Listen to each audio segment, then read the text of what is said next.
नमस्कार दोस्तों, मैं हूं संतोष पाठक और आप लोग देखना शुरू कर चुके हैं संतोष पाठक ऑफिशियल यूट्यूब प्लेटफॉर्म। इस देश की राजनीति में क्या कुछ हो रहा है, इसकी थोड़ी बहुत खबर तो आपको होगी भी। भैया जैसे ही नेता साथ छोड़ते हैं या विरोध करते हुए नजर आते हैं, पोल खोलते हुए नजर आते हैं, तो छापा पड़ना शुरू हो जाता है। पश्चिम बंगाल में तो चलिए ममता बनर्जी विरोधी हैं, लेकिन अपने नेताओं पर भी छापे पड़ने और या हाल ही में अपना साथ छोड़कर जाने वाले नेताओं पर भी छापे पड़ने शुरू हो जाते हैं। वॉशिंग मशीन से बाहर निकलोगे तो फिर बीजेपी मानकर चलती है कि आप गंदे ही हो गए हो एक तरह से। तो क्या महाराष्ट्र, क्या राजस्थान, हर जगह जो जांच एजेंसी सक्रिय हैं। और एक बड़ी बात, पिछले कुछ वर्षों में तमाम लोग ये कहते हैं कि भैया क्या बदल गया?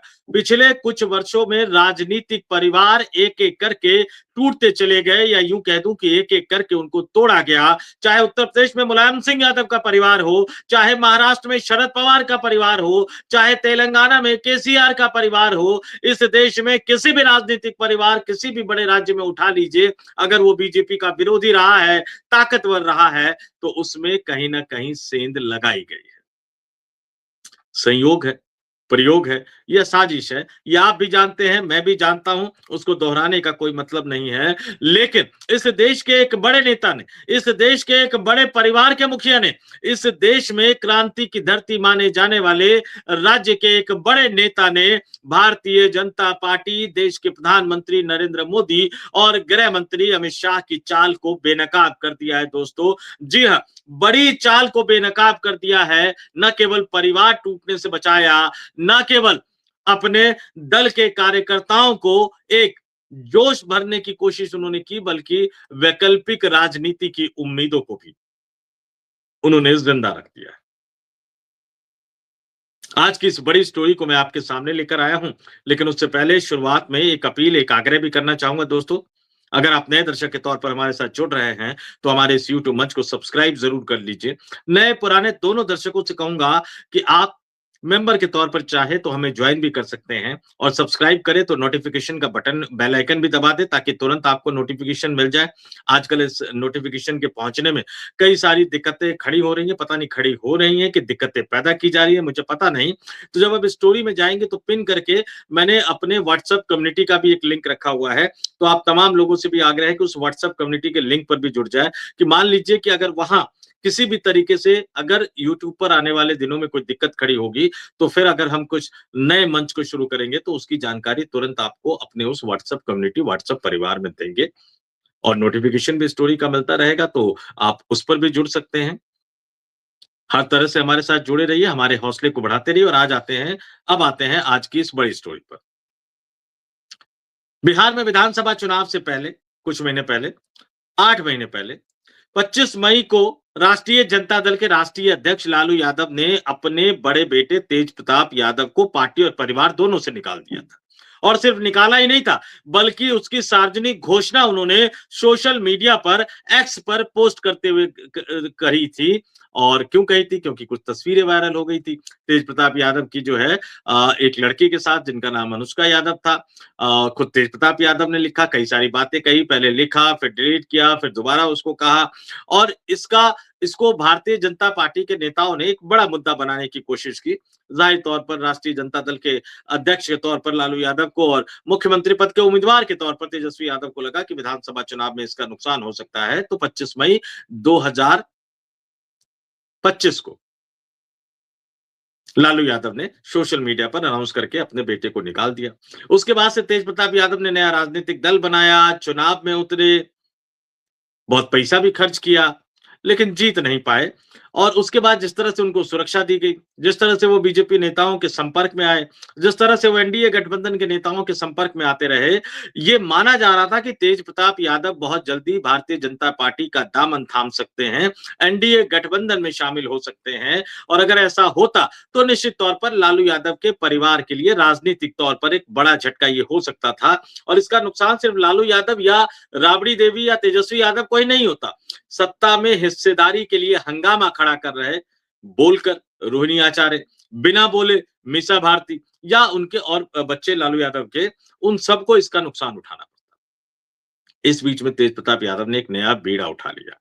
उन्होंने कहा कि भाई मैं 14 जनवरी को मकर संक्रांति के अवसर पर दही चूड़ा भोज का आयोजन करूंगा और निकल पड़े वो अपना निमंत्रण पत्र लेकर। क्या नेता, क्या मंत्री, क्या साथी, क्या विरोधी, क्या राजनीतिक दोस्त, क्या राजनीतिक दुश्मन, वो सबको न्योता देते हुए नजर आए। और सब लोग ये इंतजार कर रहे थे, ये सवाल उठा रहे थे कि भैया तेज प्रताप यादव, क्या आप अपने परिवार को भी जाकर न्योता दोगे? अपने छोटे भाई को भी जाकर न्योता दोगे?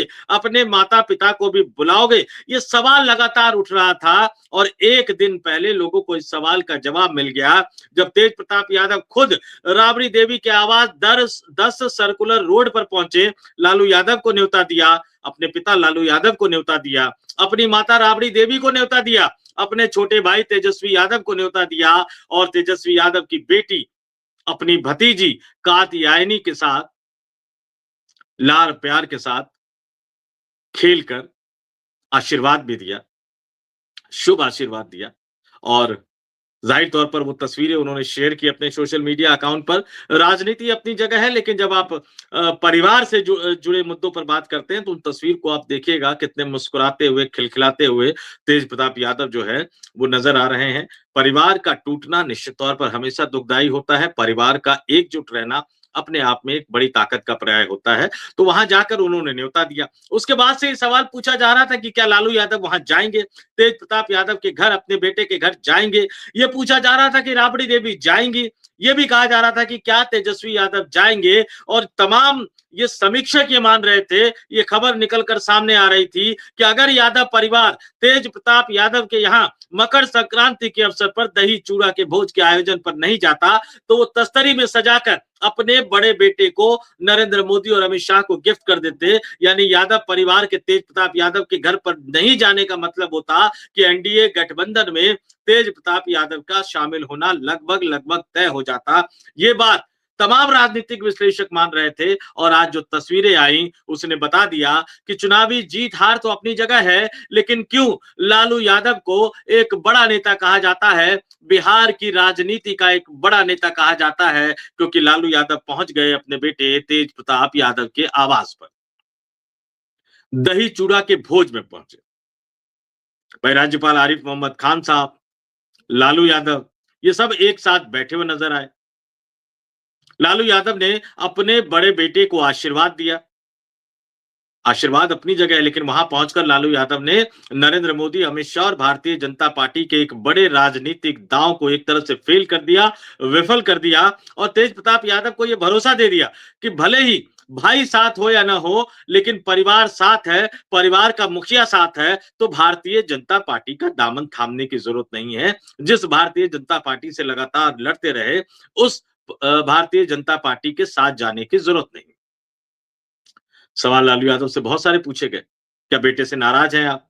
क्या परिवार में वापसी होगी? क्या बीजेपी जाएंगे आपके बड़े बेटे?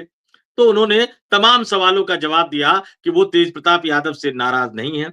वो चाहते हैं कि तेज प्रताप यादव परिवार के साथ रहे। लेकिन जब सवाल पूछा गया कि भैया बीजेपी में जाएंगे, तो उसको टालते हुए उन्होंने कहा कि उनका आशीर्वाद तो हमेशा अपने बेटे के साथ है। एक माहिर राजनेता की तरह से लालू यादव ने एक बड़ा मैसेज दे दिया अपने बड़े बेटे को कि परिवार के साथ बने रहिए, परिवार के साथ जुड़े रहिए, परिवार आपके साथ खड़ा है। और तेज प्रताप यादव के जो दही चूड़ा के भोज में, जैसा कि मैंने बताया, बिहार के राज्यपाल आरिफ मोहम्मद खान साहब भी पहुंचे थे। इसके अलावा प्रभुनाथ यादव, उनके जो बड़े मामा हैं, साधु यादव भी पहुंचे, चेतन आनंद भी पहुंचे, और बहुत सारे लोग, बहुत सारे बड़े-बड़े प्रतिष्ठित व्यक्ति जो है वो तेज प्रताप यादव के यहाँ जो दही चूड़ा का भोज था उसमें आपको नजर आ रहे होंगे। उप मुख्यमंत्री विजय सिन्हा भी पहुंचे, तमाम अन्य दिग्गज नेता पहुंचे। साधु यादव यानी मामा जो है बड़े अरसे बाद यादव परिवार के किसी कार्यक्रम में वो शामिल हुए। तो इसको परिवार के मिलन के तौर पर, परिवार के एकजुट होने के तौर पर भी आप इसको देख सकते हैं। और जब तेज प्रताप से पूछा गया तो उन्होंने भी कहा कि भैया वो भी जो है वो तेजस्वी के भोज में जाएंगे। तेजस्वी का जो भोज का आयोजन है, उस भोज में भी वो जाएंगे। तो यानी तेज प्रताप यादव ने भी ये कह दिया कि भैया परिवार के साथ वो भी रहना चाहते हैं, परिवार के साथ वो भी जुटना चाहते हैं, परिवार के साथ वो भी जुड़ना चाहते हैं। हाँ, ये सवाल जरूर उठेगा कि भैया राबड़ी देवी क्यों नहीं गई? ये सवाल भी उठेगा कि तेजस्वी यादव भी क्यों नहीं गए? जबकि तमाम नेता पहुंचे, भैया पशुपति पारस भी वहां पहुंचे थे, तमाम लोग वहां पहुंचे थे, लेकिन वो सवाल, उस सवाल का जवाब कहीं ना कहीं लालू यादव के परिवार को ढूंढना पड़ेगा।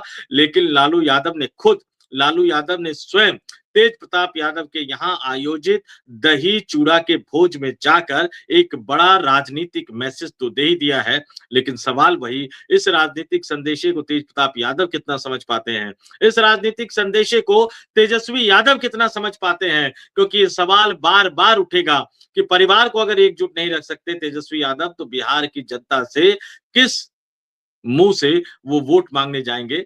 कई एग्जाम्पल है, मुलायम सिंह यादव जब रहे तो उन्होंने पूरी कोशिश की परिवार को एकजुट रखने की, लेकिन परिवार टूट गया। यहाँ देखिए कि अखिलेश यादव, एक हार मिली, फिर उनको समझ में आ गया कि परिवार को कैसे एकजुट रखना है, और आज अपर्णा यादव को छोड़कर पूरा का पूरा यादव परिवार जो है वो एकजुट है। अपर्णा यादव भी भारतीय जनता पार्टी में कोई बहुत ज्यादा असहज नहीं है, महिला की जिम्मेदारी उनको दे रखी है। और अभी एक हॉस्पिटल में गए, वो जो बीजेपी का एक बड़ा पसंदीदा जो फॉर्मूला है, वो जो लव जिहाद टाइप का कुछ हंगामा हो गया, तो पता लगा कि मुख्यमंत्री योगी आदित्यनाथ ने बुलाकर उनकी क्लास लगा दी है, तो वो भी भारतीय जनता पार्टी से जुड़कर बहुत सहज नहीं है। तो निश्चित तौर पर अब इस देश के राजनीतिक परिवारों को ये सोचना होगा कि भारतीय जनता पार्टी की राजनीति में फंसकर वो अपने परिवार को तोड़ते रहे, अलग होते रहे, या एकजुट होते रहे। लालू यादव ने आज उसका एक बड़ा संकेत दे दिया है, और निश्चित तौर पर इसका असर आने वाले दिनों में बिहार की राजनीति पर भी पड़ता हुआ नजर आएगा। और एक बात हमेशा याद रखिए, बिहार में कोई भी बड़ा राजनीतिक बदलाव होगा तो उसके असर से इस देश की राजनीति अछूती नहीं रह पाएगी। और बिहार में वैसे भी नीतीश कुमार के मन बदलने की बातें लगातार कही जा रही है। उनका मन बदला तो बिहार ही नहीं बदलेगा, देश की राजनीति में प्रधानमंत्री की कुर्सी पर बैठे नरेंद्र मोदी की कुर्सी का एक पाया भी हिलने लगेगा। कब तक आप छापा मारकर अपने ही नेताओं को डराते रहेंगे? और अजीत पवार के साथ जो किया नरेंद्र मोदी की सरकार ने, उसके बाद तो चंद्रबाबू नायडू और नीतीश कुमार भी कुछ न कुछ तो सोचने लग गए हैं कि भैया जल्दी से फैसला कर लो, नहीं तो ये इसी तरह से हमें डराते रहेंगे। तो इस वीडियो में इतना ही। आप लोगों से, तमाम लोगों से अपील आग्रह, कमेंट करके अपने विचारों से हमें अवगत जरूर कराइएगा। तो मुझे यानी संतोष पाठक को दीजिए इजाजत। आप तमाम लोग देखते रहिए संतोष पाठक ऑफिशियल यूट्यूब प्लेटफॉर्म। बहुत बहुत धन्यवाद, आभार, नमस्कार।